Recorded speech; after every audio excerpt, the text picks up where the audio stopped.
नमस्कार मंडळी, आपल्या सर्वांचं स्वागत आहे दाभोळकर अगरबत्ती व्यवसायामध्ये.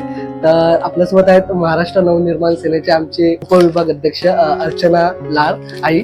आम्ही आई बोलतो त्यांना. तर आम्ही आता सध्या भेटलेलो, तुम्ही बघितलातच व्हिडिओ, तेव्हा आमचं डिस्कशन झाला. अगरबत्तीचे व्हिडिओज बघतात, लाईक्स करतात, तर तेव्हापासून आमचं होणारच होतं डिस्कशन. आणि मग आपल्याकडून हे प्रोडक्ट्स घेतलेले आहेत, ब्लॅक फॉरेस्ट आणि कापूरचे झिपर अगरबत्ती घेतलेले आहेत. तर हे वापरा, यूज करा आणि मला फीडबॅक द्या. आणि तुम्हाला कसं वाटलं आपला दाभोळकर अगरबत्ती व्यवसाय? बरं वाटलं. छान वाटलं. आणि आमचं मस्त डिस्कशन झाला. प्रत्येक व्हिडिओला लाईक्स असतात, पण तेव्हा आपण प्रत्येकाला आपण रिस्पॉन्स देऊ नाही शकत तेव्हा. बट आता आम्ही भरपूर टायमानंतर भेटलो आणि आपले प्रोडक्ट्स घेतले, तर तुम्ही वापरा, त्याप्रमाणे आपण आता भेटणं होईल. तर तुम्हालाही असा छान व्हिडिओ बनवायचा असेल तर लवकरात लवकर आपले प्रोडक्ट्स घ्या विकत आणि आपण असा छान व्हिडिओ बनवू. Thank you so much.